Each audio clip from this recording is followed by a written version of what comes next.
Bienvenue à tous et bienvenue à notre deuxième rencontre du Forum des femmes pour les femmes dans le cadre des jeudis de barreau online.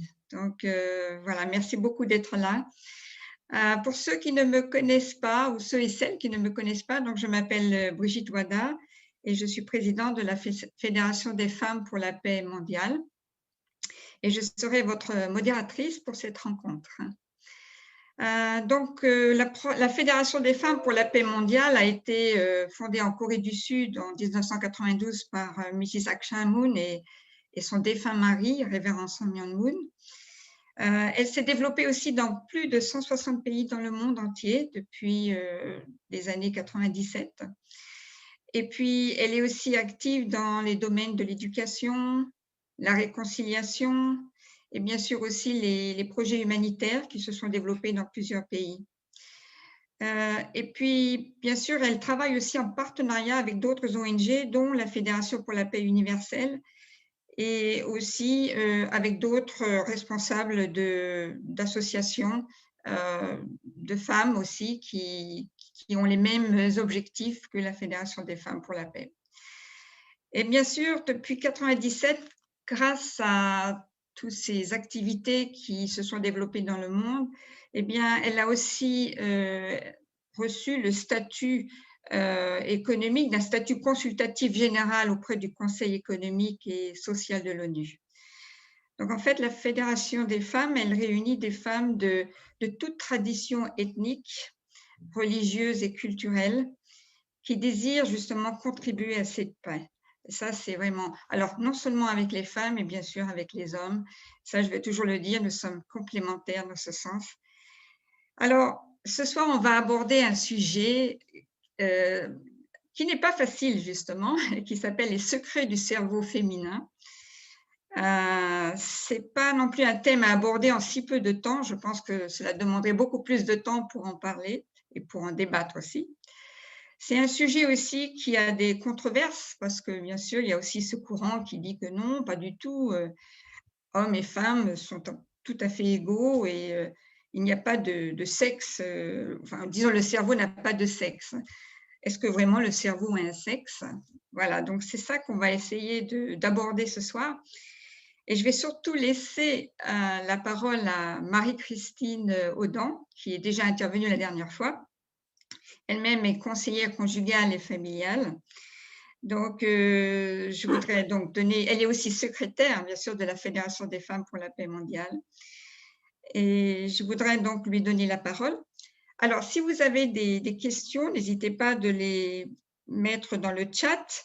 Mais après son intervention, nous aurons tout le temps de débattre, d'échanger et bien sûr de répondre aux questions et puis d'écouter vos commentaires aussi.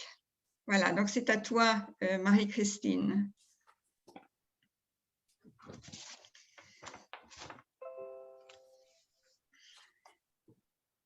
Alors, bonjour à tous et à toutes. Je rejoins Brigitte pour dire qu'on a bien peu de temps pour aborder un sujet aussi vaste. Donc, ne vous inquiétez pas, je vais oublier un tas de choses, en tout cas les passer sous silence parce qu'on n'a pas trop de temps. Et bon, je vais vous proposer, vous partager des idées, des découvertes, et puis chacune fera ce qu'elle veut avec ça, cheminera avec ça. Et peut-être ça donnera à certains et certaines le désir et le goût d'aller plus loin, de chercher davantage. Voilà. En tout cas, il y a quelques jours, j'ai eu ma sœur au téléphone. Et j'ai évoqué avec elle les différences entre le féminin et le masculin. Et elle m'a traité de sexiste. Elle a parlé de mes croyances. Et pour elle, tout ce que je disais n'avait absolument aucun fondement. Et pour le coup, j'ai eu envie aujourd'hui de dire quelques mots sur le féminin, d'un point de vue qui ne soit pas spirituel, ni même psychologique, mais d'un point de vue biologique. Celui-ci ne laisse pas de place aux croyances, aux « je crois que »,« je pense que ». Et nous allons donc nous pencher ensemble sur la réalité biologique qui sous-tend les différences entre les hommes et les femmes. Alors, je ne suis pas une scientifique, hein, donc voilà, je ne vais pas aller au fond des choses, mais juste vous présenter certains faits incontournables. Et une question qu'on va se poser ensemble, c'est comment notre cerveau se construit pour permettre l'émergence du yin et du yang chez la femme. Alors, tout d'abord, sachez que jusque dans les années 60, l'essentiel des données sur le cerveau humain provenait des soldats tués sur le champ de bataille. Autant dire que l'immense majorité de ces patients étaient des hommes, bien évidemment. Du coup, on en a déduit que le cerveau féminin était identique au cerveau masculin. Et c'est seulement au début des années 80 qu'on a découvert que les cerveaux masculins et féminins ne fonctionnaient pas du tout de la même façon. Alors comment? C'est grâce aux IRM. Les IRM qui mesurent l'activité électrique qui se passe dans le cerveau. Et grâce à ces IRM, on a pu repérer la localisation exacte de chaque fonction dans le cerveau. Alors, je pense, un point s'allume. Je parle, un autre point s'allume. Je regarde une carte routière et une autre région s'éclaire. Voilà, en gros. Et aujourd'hui, on peut voir au scanner quelle est la partie du cerveau en charge de chaque action, de chaque pensée et de chaque émotion. Et là, ça devient vraiment intéressant. Par exemple, je vais vous donner un exemple qui est très parlant, en fait, c'est le cas de le dire. La plupart des hommes ont une seule localisation cérébrale pour la parole. Elle est dans leur hémisphère gauche. Les femmes, elles, disposent de plusieurs régions pour la parole, dans les deux hémisphères. Et ça change tout. C'est pourquoi elles adorent parler. Elles sont beaucoup plus portées que les hommes à parler autour du partage verbal, de la communication. Une femme a besoin de parler. Chaque fois qu'elle vit une émotion, ça provoque le désir de partager, d'en parler. Et on n'est pas là dans l'idéologie, ce sont des faits. Alors, les premières recherches sur la localisation spécifique des fonctions cérébrales ont été réalisées sur des patients dont le cerveau avait été endommagé. Et c'est comme ça qu'on a vu que si un homme a l'hémisphère gauche endommagé, il a une chance de devenir muet. Mais si une femme a l'hémisphère gauche endommagé, elle pourra continuer à parler. Parce qu'elle a plusieurs centres de la parole dans l'hémisphère gauche et dans l'hémisphère droit. Par contre, si un homme a l'hémisphère droit endommagé, il perd tout ou presque de ses capacités spatiales, c'est-à-dire la capacité de s'orienter, la capacité de penser en 3 dimensions, etc.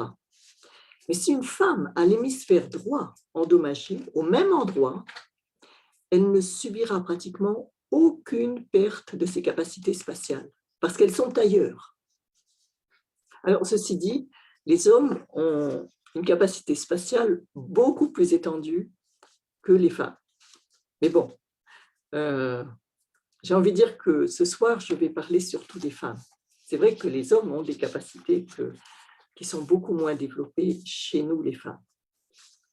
Ça pourrait faire l'objet d'une autre présentation. En tout cas, c'est dire que les deux cerveaux fonctionnent différemment. De façon générale, la femme utilise les deux hémisphères en parallèle, en même temps pour une même fonction. Alors que les hommes n'ont qu'un centre dans leur cerveau pour chaque fonction. C'est comme ça.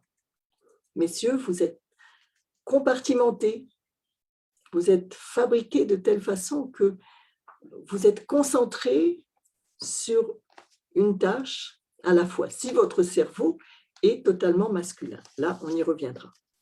En plus, les hémisphères cérébraux gauche et droit sont connectés par un faisceau de fibres nerveuses qu'on appelle le corps calleux.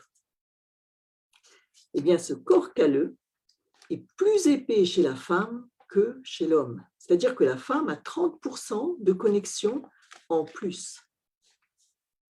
Alors, plus vous avez de connexion, qu'est-ce qui se passe? Plus vous percevez de données multiples dans une situation. Du coup, ça met un coup de projecteur sur l'intuition des femmes. Parce qu'elles captent un tas de données en même temps dans une situation particulière. Alors, par exemple, quand je vous parle, les hommes m'écoutent essentiellement avec l'hémisphère gauche, logique, donc critique, parfois. Et les femmes mobilisent en même temps leurs deux hémisphères. Et pour elles, mon discours est donc coloré d'émotions. Elles entendent ce que je dis, mais surtout comment je le dis. Elles sont plus sensibles aux inflexions de ma voix, à mes expressions, peut-être à ma respiration, etc. C'est d'ailleurs amusant de constater une chose. Vu que les femmes utilisent simultanément les deux hémisphères de leur cerveau, eh bien, une femme sur deux a du mal à différencier sa main droite de sa main gauche. Personnellement, pendant des années, il fallait que j'écrive, je fasse le geste d'écrire pour trouver ma main droite.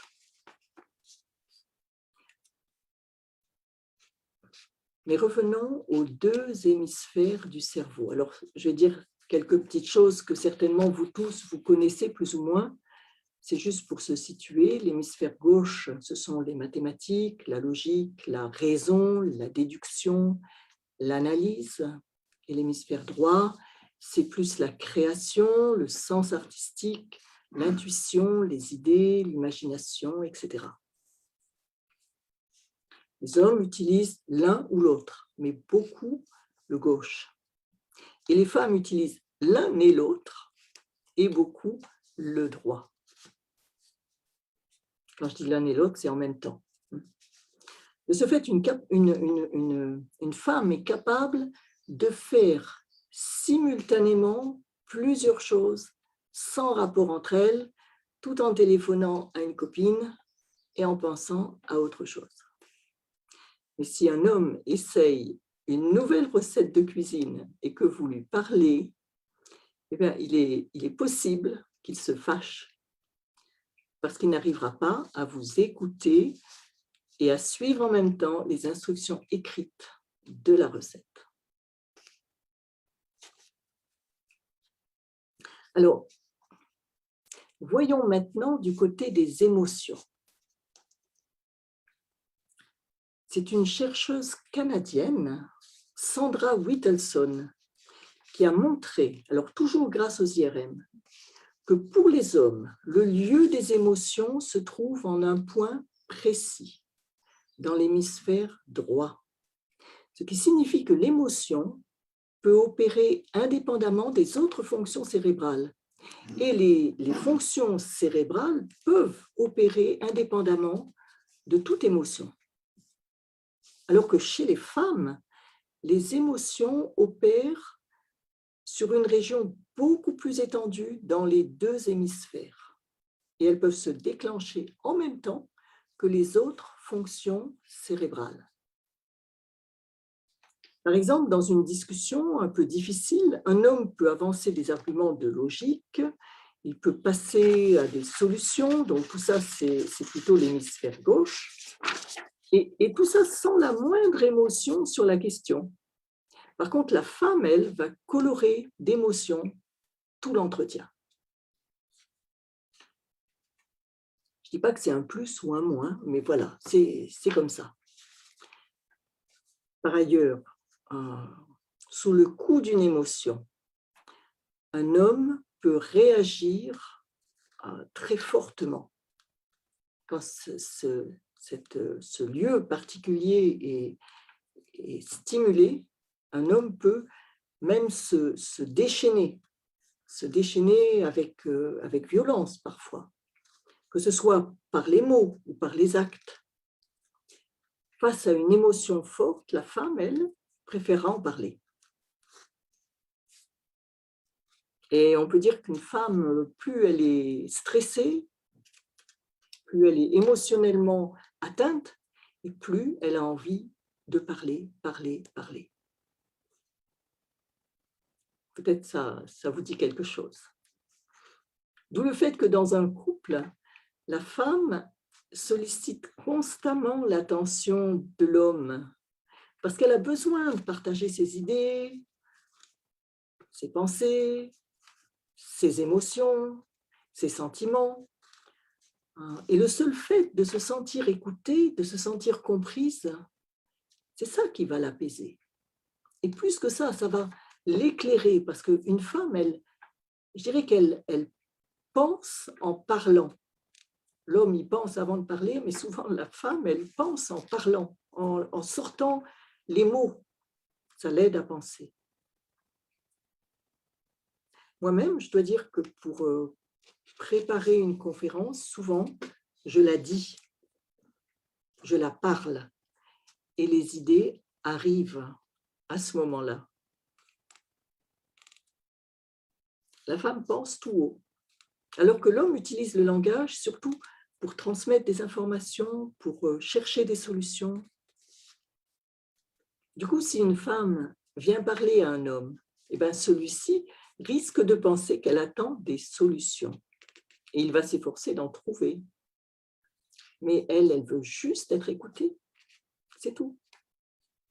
D'où pas mal d'incompréhension quand on ne sait pas comment chacun fonctionne. Alors, je voudrais maintenant aborder un autre élément de notre biologie qui est tellement différent selon que nous sommes des hommes et des femmes. Il s'agit des hormones. Il y aurait 1000 choses à en dire. Je vais essayer d'être très succincte, mais c'est quand même intéressant de se pencher sur les hormones.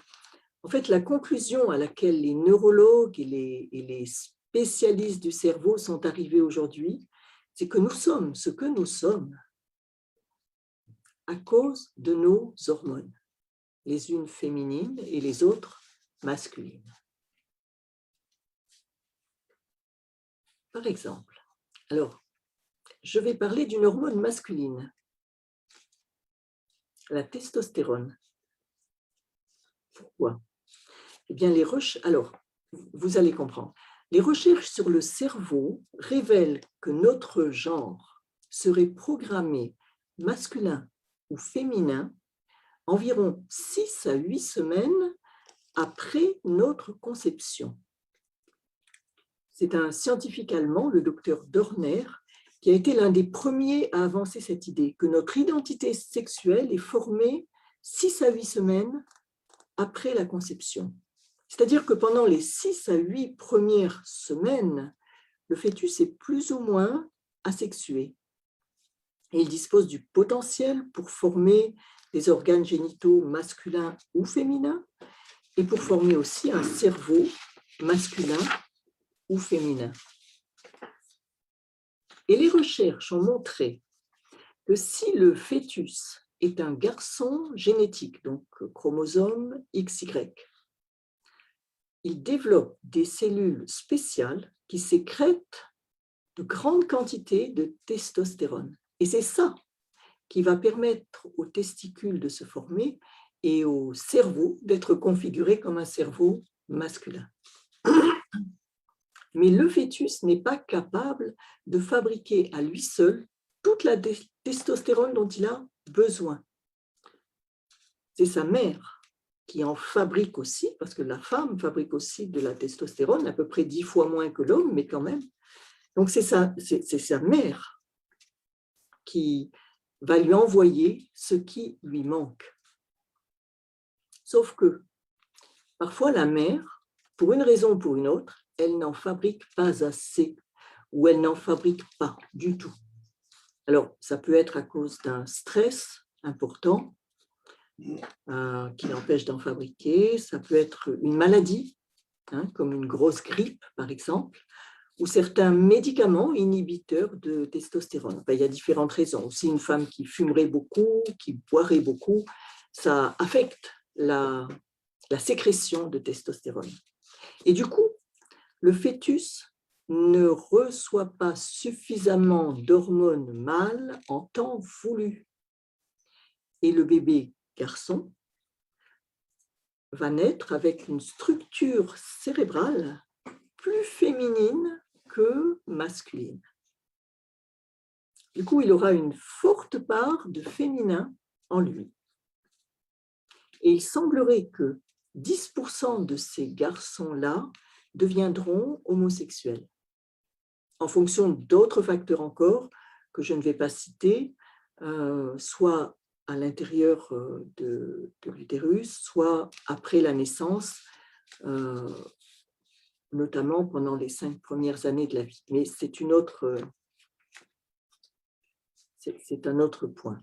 En tout cas, de la même façon, il arrive par accident que le fœtus féminin, donc chromosome XX, qu'il reçoive une dose trop importante d'hormones mâles.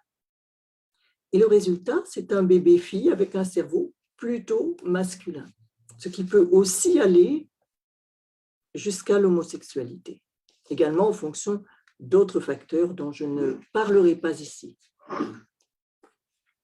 C'est entre autres pour ces raisons que 20% d'hommes ont un cerveau avec de fortes caractéristiques féminines et 10% des femmes ont un cerveau de type plutôt masculin.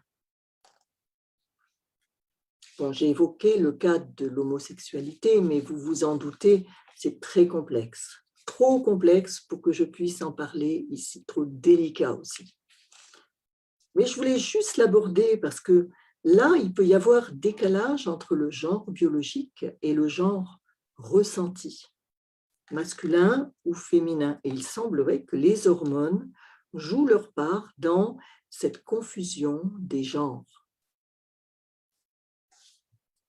Alors, encore 2 mots sur la testostérone, parce que vous l'avez compris, même si c'est une hormone masculine, elle est aussi produite par la femme, 10 fois moins.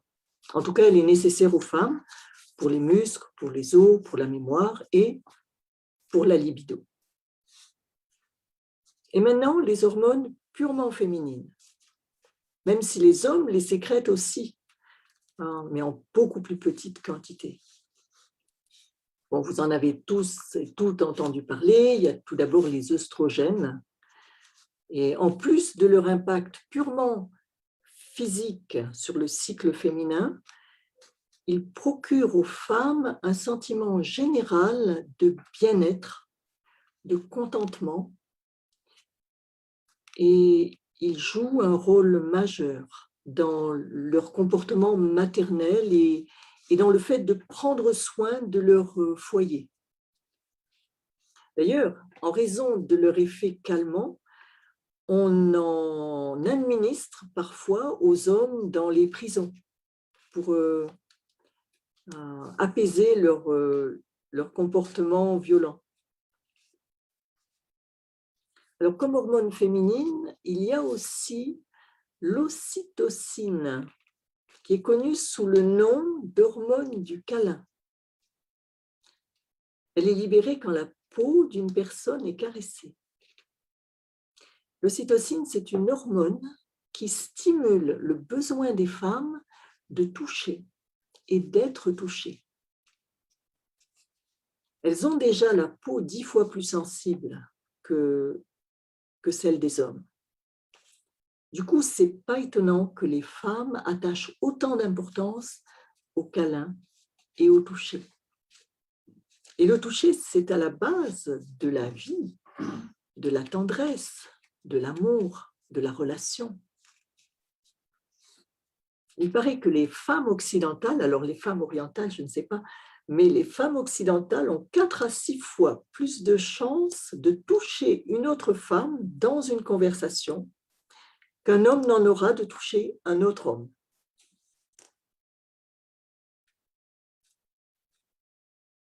Alors, il y a aussi une expérience qui a été faite sur les singes, sur les macaques, exactement. On leur a envoyé par spray de l'ocytocine. Et on s'est rendu compte que ceux qui avaient reçu cette hormone étaient plus attentionnés, plus gentils avec leurs congénères. Donc, voilà, on dit aussi que c'est l'hormone de l'altruisme.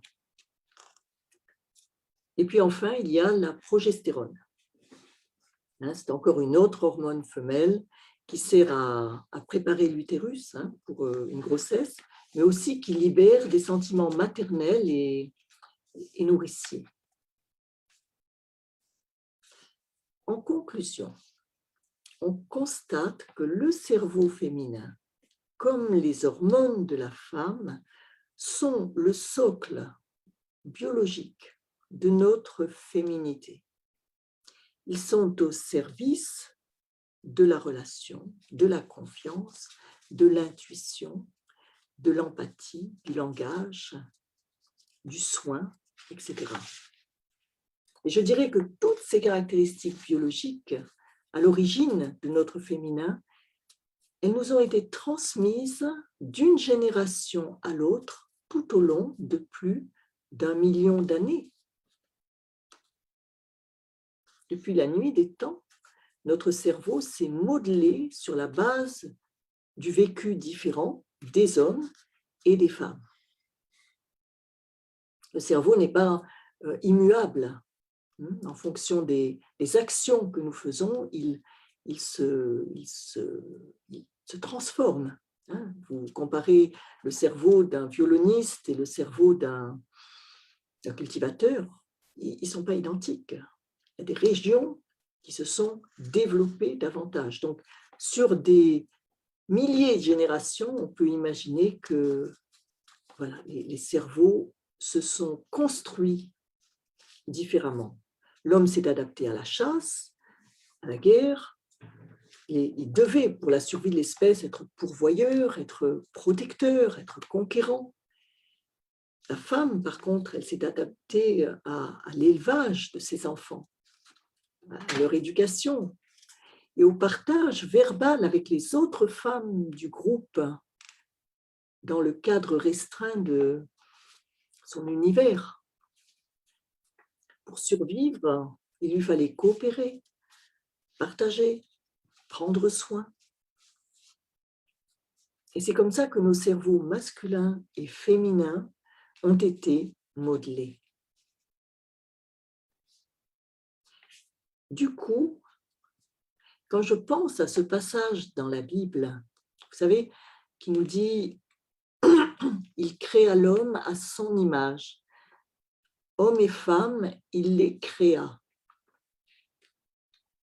Je me dis qu'il est plus que probable que notre masculin et notre féminin d'aujourd'hui ne soient plus vraiment le reflet de notre Créateur.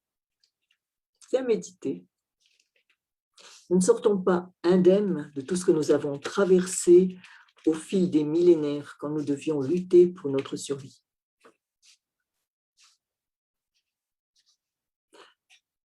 Et maintenant, ce que je voudrais ajouter, c'est que chaque femme a dans ses mains aujourd'hui la capacité de développer sa propre féminité, tout au long de sa vie, par l'entraînement, par l'évolution personnelle, par peut-être la psychothérapie aussi. C'est une capacité qu'elle peut déployer tout au long de sa vie et développer. Alors, pour terminer, j'aimerais souligner que l'essentiel du fonctionnement harmonieux dans un couple et dans une famille, il est à mettre au crédit des femmes. Parce qu'elles disposent des capacités pour gérer les relations, spécialement quand ces relations sont difficiles et conflictuelles. Elles sont dotées de la capacité de sentir les motivations, le sens caché des mots. Elles peuvent prévoir et agir suffisamment en amont pour éviter les problèmes. Et elles savent communiquer, échanger, apaiser, prendre soin. Et ce potentiel, d'ailleurs, pourrait rendre notre monde beaucoup plus sûr si tous les pays avaient une dirigeante à leur tête. Ça, j'en suis persuadée. En tout cas, c'est une mission que se donne la Fédération des femmes pour la paix mondiale, que d'être un ferment de réconciliation et de coopération pour le monde, grâce à notre cerveau féminin. Et je vous remercie. Merci beaucoup Marie-Christine. C'est vrai que ça nous amène à la réflexion, pas mal de questions peut-être aussi parmi toutes les participants qui sont là, qui nous ont joints d'ailleurs, certains aussi un peu plus tard, peut-être qu'ils n'ont pas écouté le début. Mais on peut revoir sur Facebook, sur la page Facebook de la Fédération des femmes, pour ceux qui désirent voir dès le début la présentation de Marie-Christine. Donc voilà, c'est vrai que là maintenant, c'est ouvert à chacun et chacune d'entre vous, soit à des questions, ou bien à des commentaires aussi. Peut-être que j'aimerais juste ajouter quelque chose par rapport à ce que Marie-Christine a dit, parce que je l'ai écouté il y a quelque temps dans un podcast, justement sur le même sujet du cerveau féminin. Et ça m'avait aussi intriguée. C'est une spécialiste neuropsychologue qui s'appelle Sylvie Chokran, qui a écrit un livre tout récemment qui s'appelle « Une journée dans le cerveau d'Anna ». Et elle disait qu'il y avait plusieurs… Alors, on sait que pendant la grossesse, le cerveau de la femme se modifie du fait des modifications hormonales, et elles vont modifier de manière vraiment morphologique. Et donc, comme vous le savez, comme elle l'a expliqué aussi Marie-Christine, il y a plusieurs régions dans le cerveau. Et certaines régions donc s'occupent plus des interactions sociales et notre capacité de comprendre l'autre, ou bien ce que la personne en face pense, c'est-à-dire plus vers l'altruisme et l'empathie. Donc, on s'est rendu compte, alors avec tous les examens, que pendant la grossesse, ces régions, elles changent.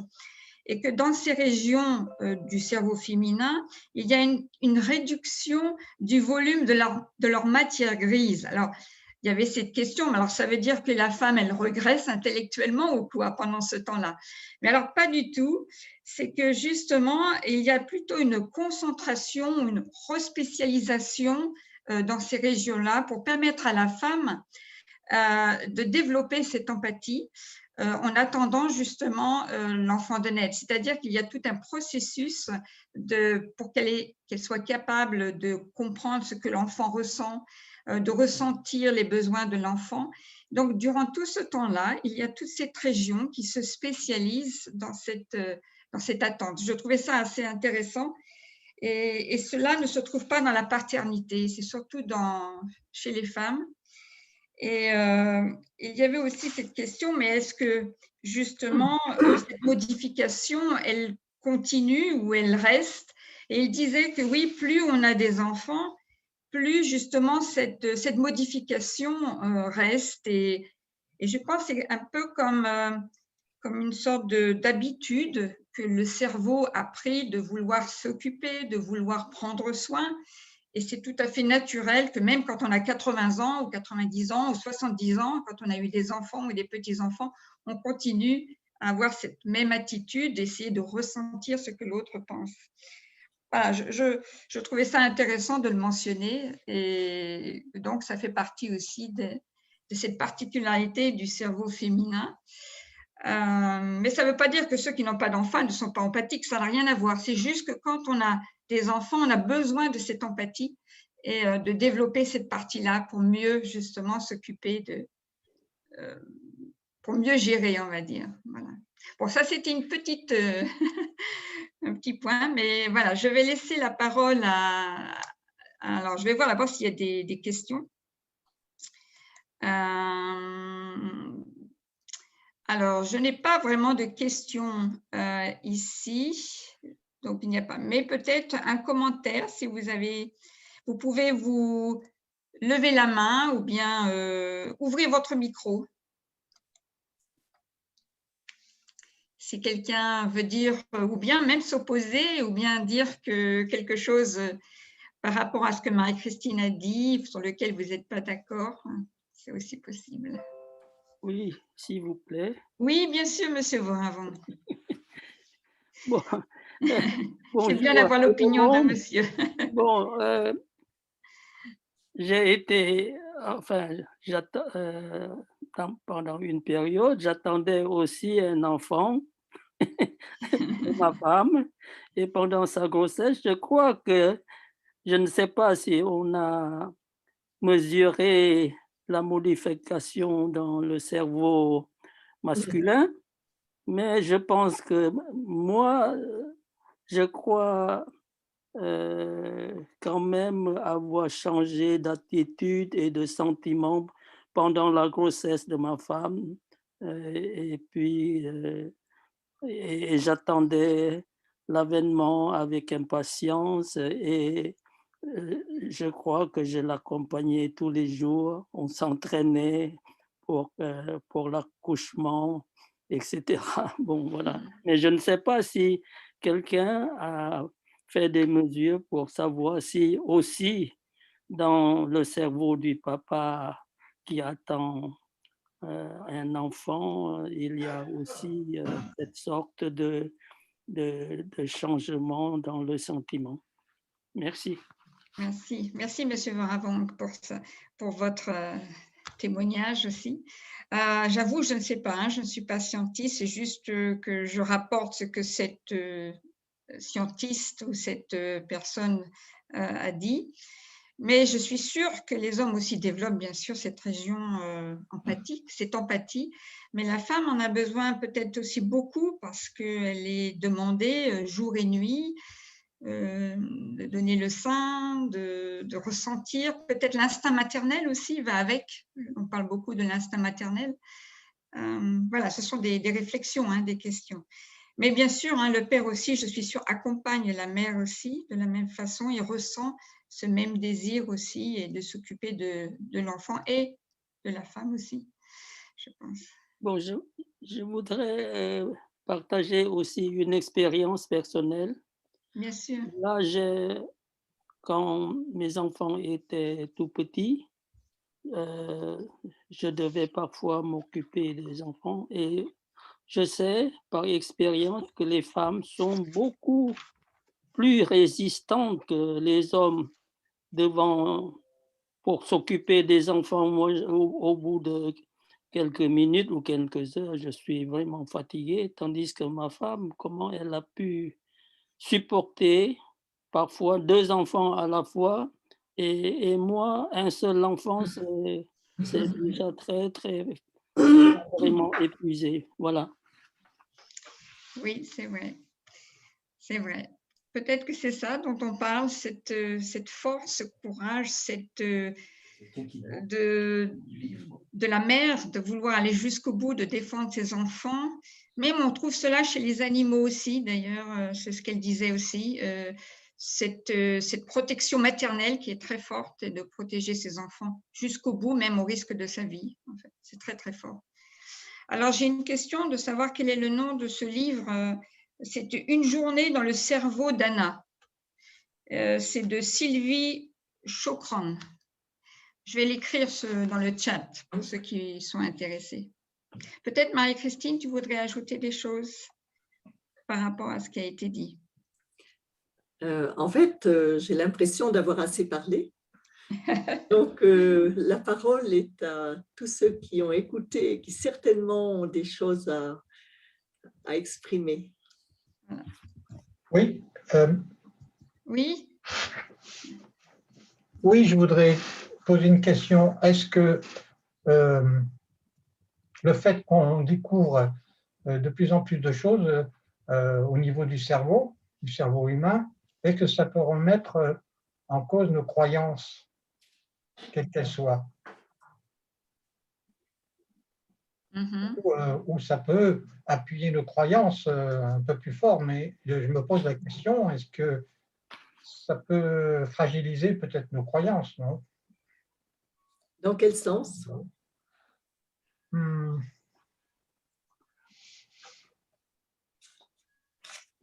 Ben, la relation, tu as parlé, tu as cité l'homosexualité, par exemple. Dans la Bible, par exemple, l'homosexualité est condamnée, quoi. Hein, je pense que c'est un péché. Donc, le fait de découvrir certains éléments à propos de notre cerveau, est-ce que ça pourrait remettre des choses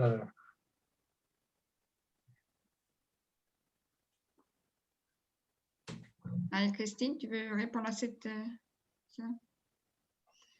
Oh, c'est une question délicate. Hein. Oui, très délicate. Oui, oui. Une question délicate. Qu'est-ce que je peux dire? Je ne pense pas que l'homosexualité soit un choix. La personne qui est homosexuelle vit quelque chose de différent en elle. Et c'est comme ça. Et c'est dû à sa biologie principalement. Alors après, que ce soit dans l'ordre des choses, c'est une autre question. Mais c'est comme ça.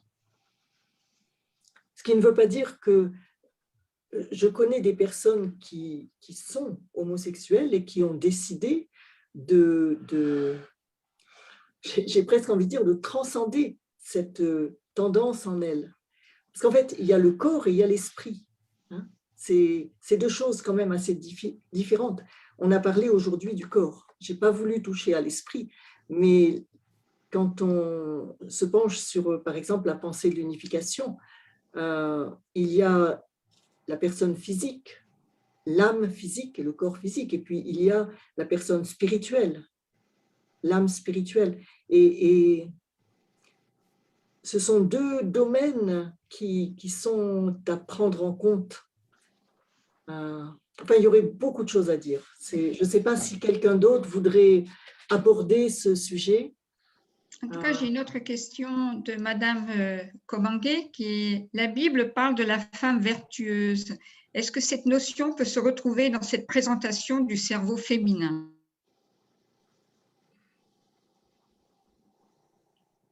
Oui, qu'est-ce que vous en pensez?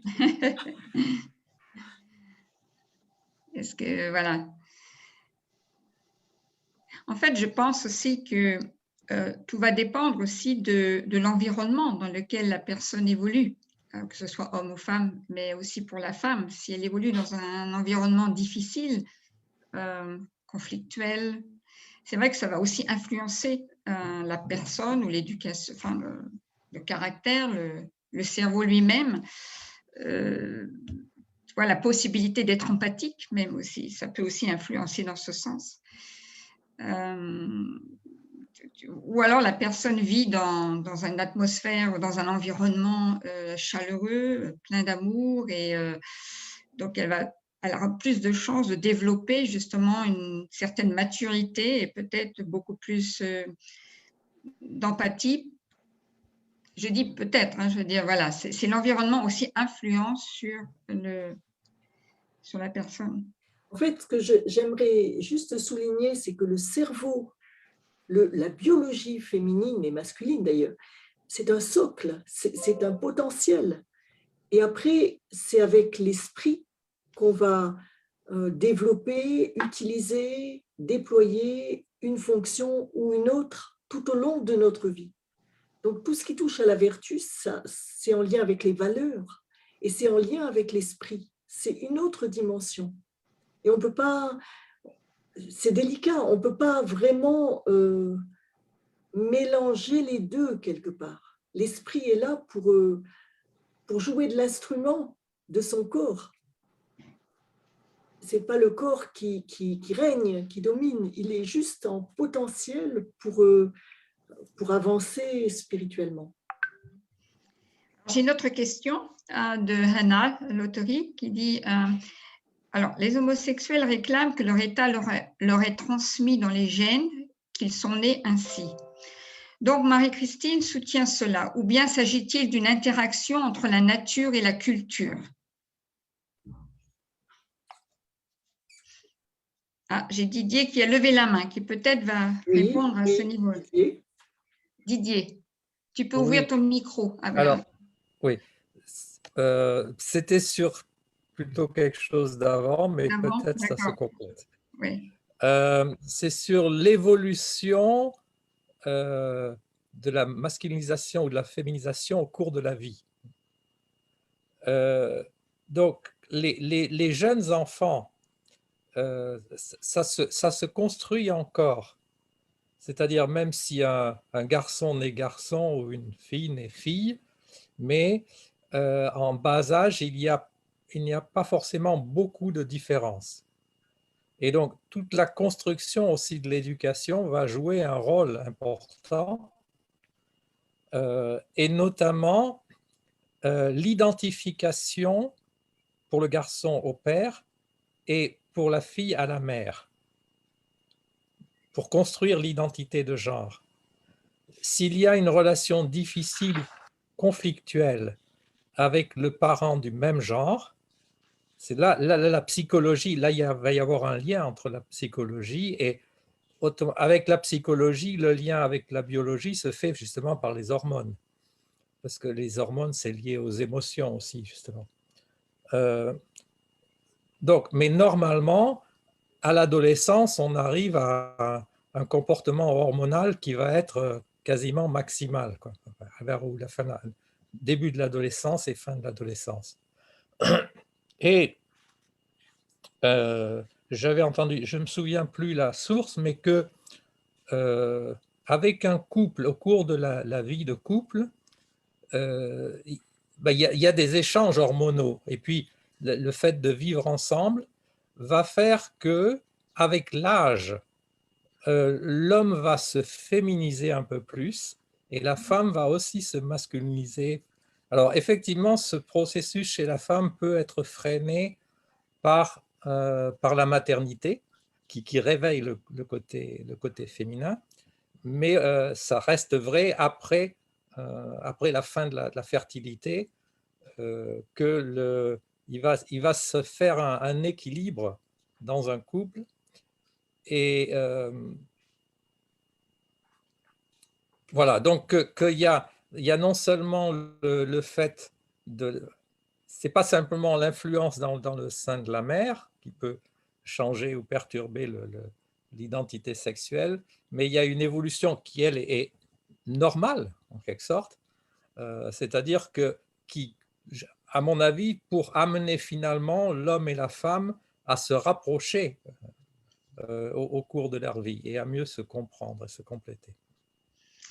Merci. Alors, je sais, du coup, c'était...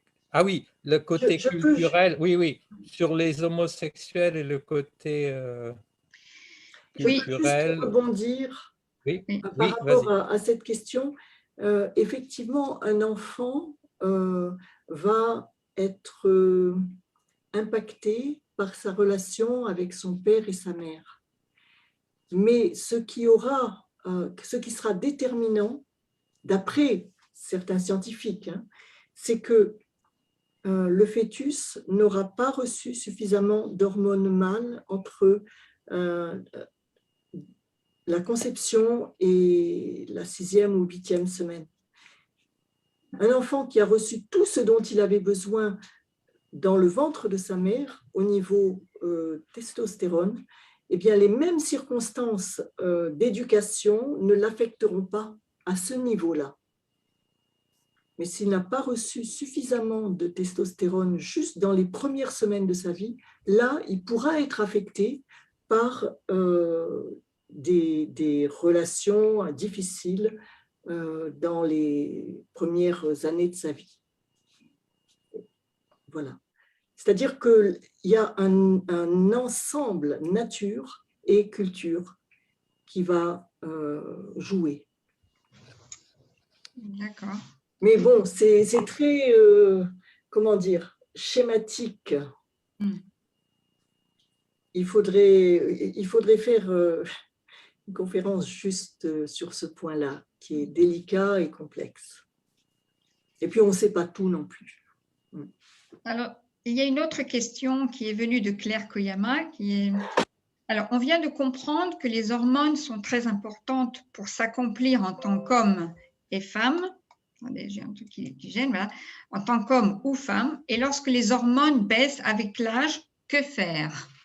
Alors, est-ce que peut-être Didier va me dire quelque chose là-dessus, ou bien Marie-Christine? Didier, tu veux dire quelque chose là-dessus? Alors c'est plus un sentiment que c'est plus qu'une analyse scientifique, mais je pense que dans le même sens, c'est de la même façon qu'une personne peut être âgée, mais se sentir jeune de caractère, et inversement, une personne jeune peut, du point de vue maturité, enfin, vieillir prématurément. Donc, je pense que l'attitude est importante et elle peut arriver à compenser justement ces pertes, ces mouvements. Alors, en plus, c'est un autre problème, c'est un problème de civilisation qui fait que dans la nourriture que nous prenons, etc., dans tout ce qui se passe, on a constaté que avec l'alimentation, il y a des perturbateurs endocriniens, il y a toutes sortes de choses qui font que les hommes ont tendance à perdre leur virilité. D'une génération à l'autre, il y a un problème assez sérieux qui fait que les hommes se féminisent justement prématurément. Et donc, il y a des problèmes avec des problèmes d'impuissance, alors aussi bien biologiques que du coup psychologiques aussi. Merci. Christine, tu veux répondre à cette question aussi ou pas? Ce qui me vient à l'esprit, c'est qu'il ne faut pas oublier qu'on a une personne physique et une personne spirituelle. Et notre personne spirituelle s'est développée tout au long de notre vie grâce à notre personne physique, à nos hormones, à notre cerveau et tout ça. Et donc, elle a cet acquis-là, normalement. Ce qui fait qu'après que les hormones ne soient pas là ou qu'elles soient là, c'est relativement secondaire. Les acquis, ils sont là. Eh bien, oui. Est-ce qu'une autre personne voudrait intervenir ou... Je voudrais poser une question, est-ce que c'est possible? Oui, allez-y, Alice, vas-y. Oui. Merci beaucoup. Je voudrais savoir, aujourd'hui, on voit qu'on peut changer le genre de la personne. C'est-à-dire, la femme peut devenir l'homme, c'est-à-dire on change les caractéristiques humaines, c'est-à-dire le sexe, tout aujourd'hui. Je voudrais savoir, en changeant cela, l'homme qui devient femme ou femme qui devient l'homme, est-ce que ça change son yin et le yang et tout ce que vous avez dit concernant le cerveau? Alors, ça, c'est une grosse question. Hein. C'est vrai que là, on en parle beaucoup. Je ne sais pas si Marie-Christine, tu voudrais répondre, ou bien je sais que Didier est plus aussi... C'est délicat, c'est délicat et vraiment on avance.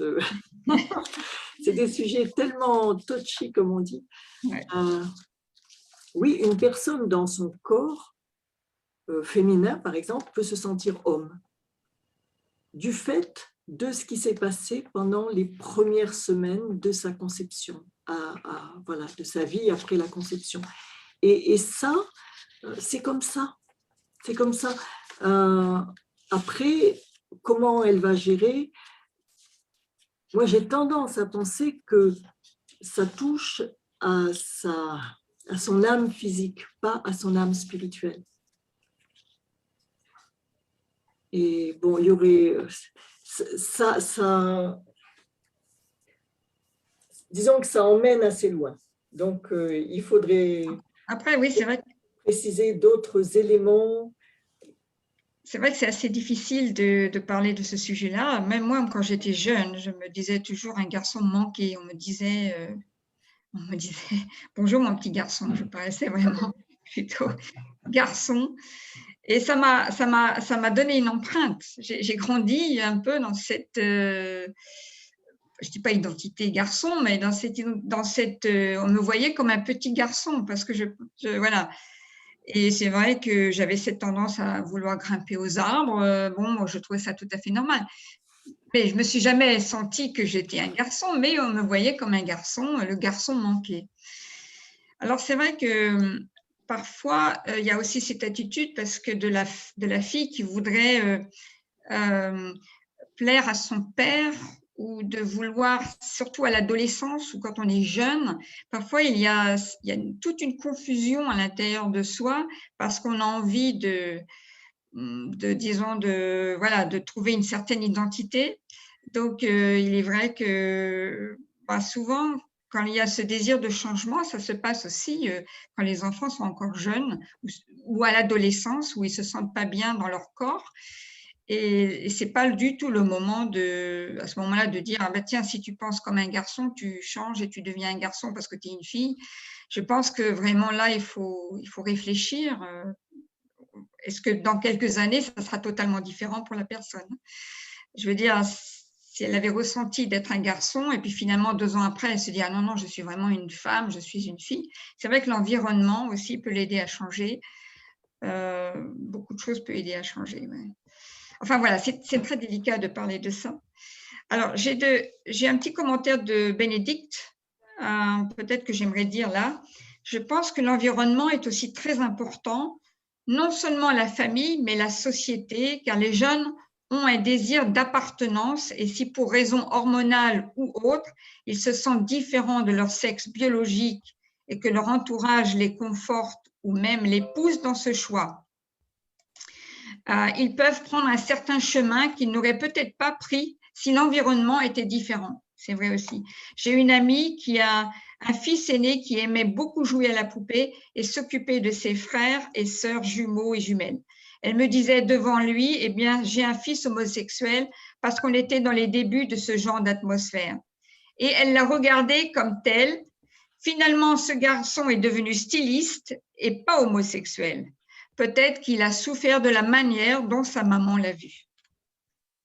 Voilà, un peu, c'est vrai que moi-même, j'ai aussi souffert de la façon dont on me voyait quand j'étais jeune. On me disait toujours, je suis un garçon manqué. Et j'avoue que, voilà, ça m'avait aussi beaucoup, ça m'avait fait souffrir quand même aussi. Et voilà, mais je peux comprendre que ça peut aussi apporter des confusions et l'atmosphère, l'environnement dans lequel on vit peut influencer. Oui. Peut-être vous avez d'autres commentaires et d'autres questions. J'aimerais bien dire quelque chose, si c'est possible. Est-ce que tu m'entends? Est-ce que vous m'entendez? Oui, très bien, oui. Brigitte, je t'entends. Excusez-moi, mais pour ce sujet, je voulais dire quelque chose quand même à propos du changement de sexe. C'est que si une personne change de sexe, elle ne change pas réellement de sexe. C'est-à-dire que ce qu'on fait extérieurement avec le sexe, je parle de quelque chose de très physique là, on ne permettra jamais à un garçon qui a été un garçon d'avoir un enfant. On va extérieurement lui retirer son sexe masculin, mais il n'aura jamais la possibilité de devenir une mère. de réellement être une femme. De même pour la femme, à qui on va donner extérieurement un sexe masculin. Donc, il faut savoir tout de même que parmi les personnes qui ont subi ce genre d'opération chirurgicale, il y a beaucoup de suicides.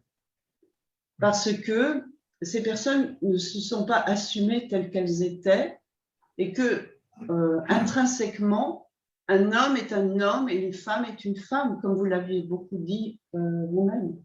Donc, je voulais souligner cet aspect du problème parce que, comme vous l'avez bien dit, après, on ne revient pas en arrière.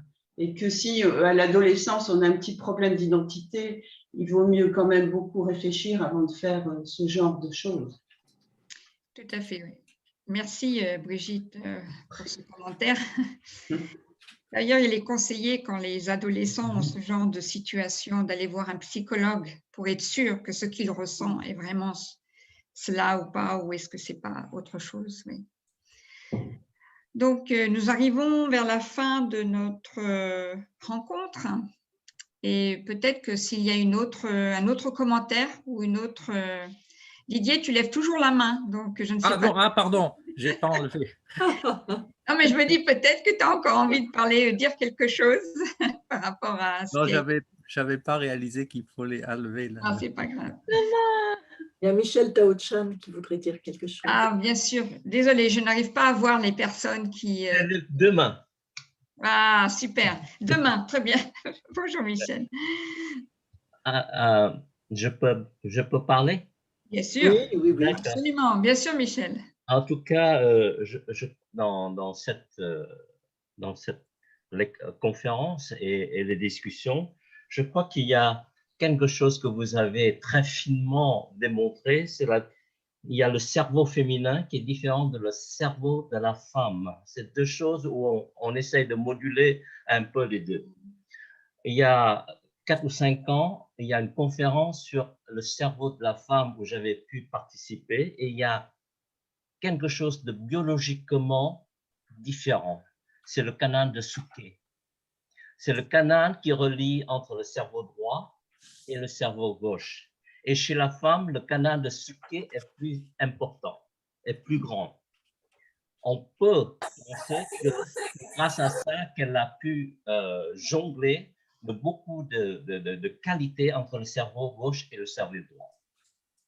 Mais aujourd'hui, ma question principale, c'est que parmi les mouvements des femmes aujourd'hui, il y en a beaucoup qui sont très agressifs envers l'homme, c'est-à-dire l'identité de la femme par rapport à l'identité de l'homme.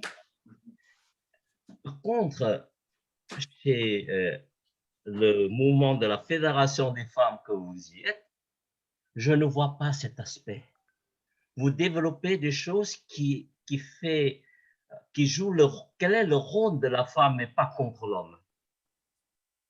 Et que ce soit dans vos manifestations, vos conférences, vos activités, je ne vois pas ce mouvement agressif de cela.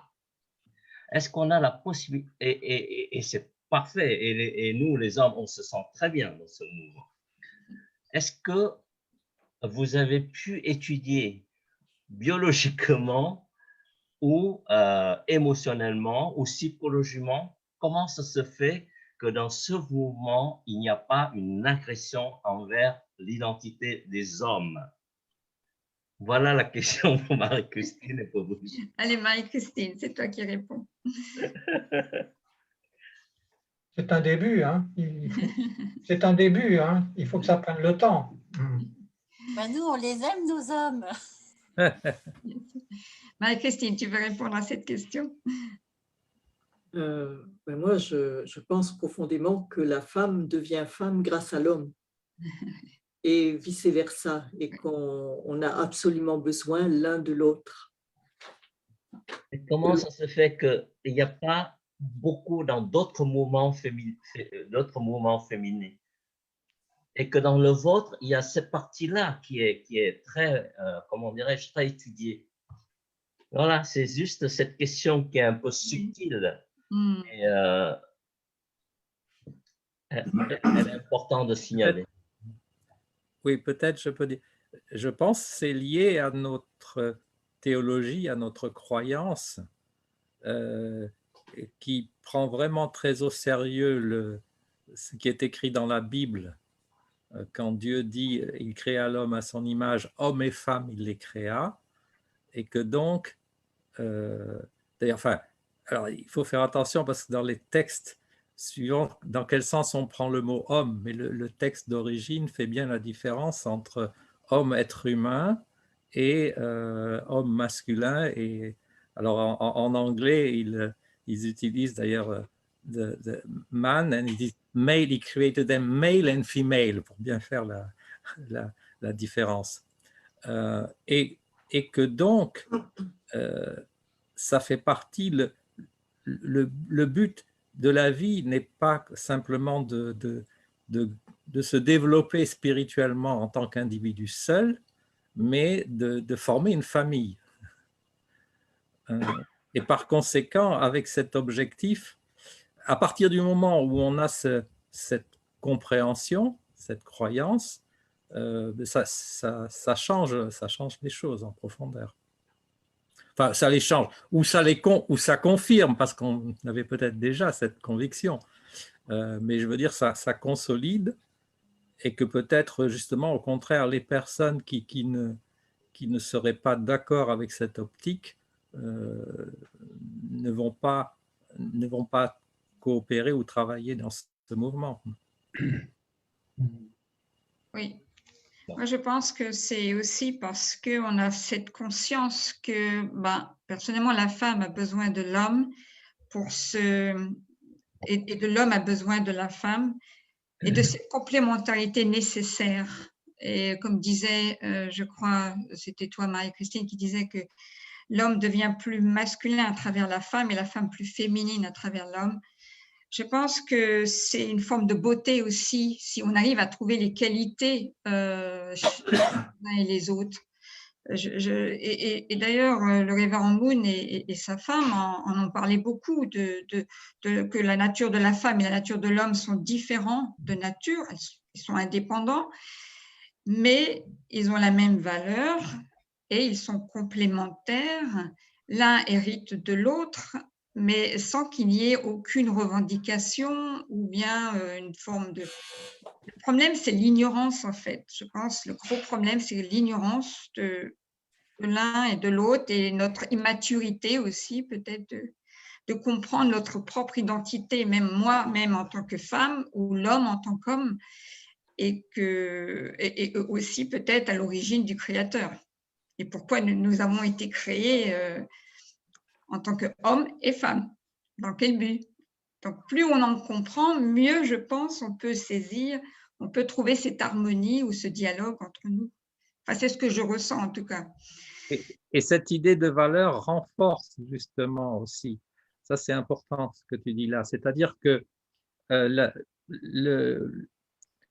dans les mouvements féministes, on a tendance à dire si on n'est pas identique, on n'est pas égaux.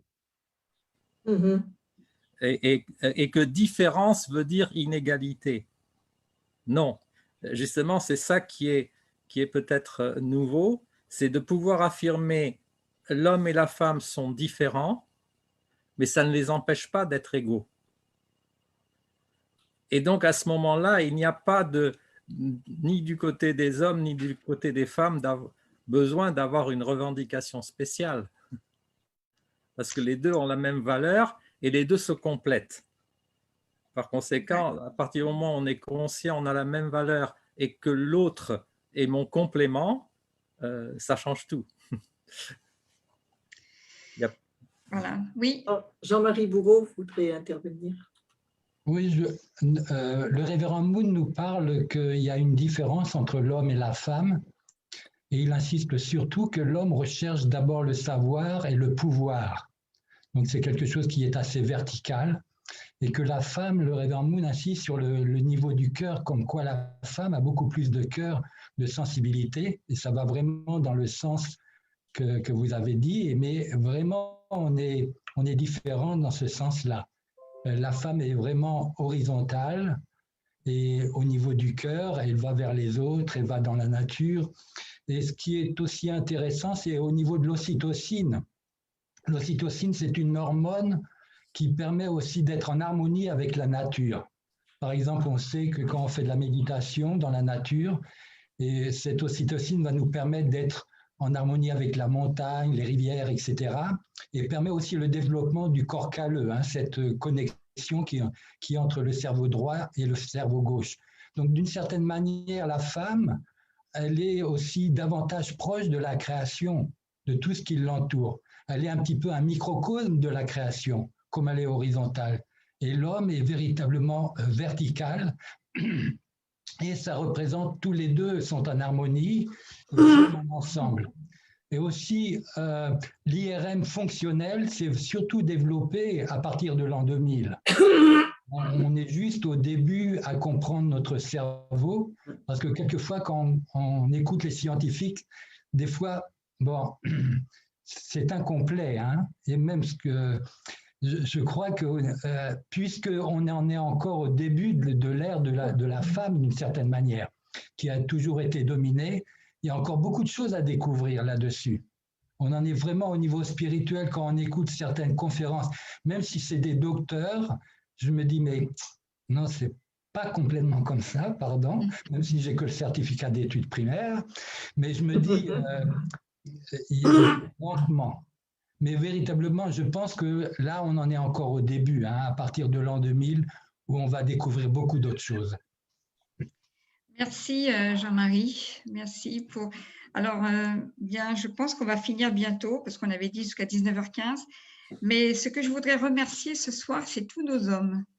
C'est la plupart des hommes qui ont parlé ce soir. Bien sûr, il y a eu les commentaires de nos femmes, mais je suis très, très touchée par leur intérêt qu'ils portent pour cette question des femmes.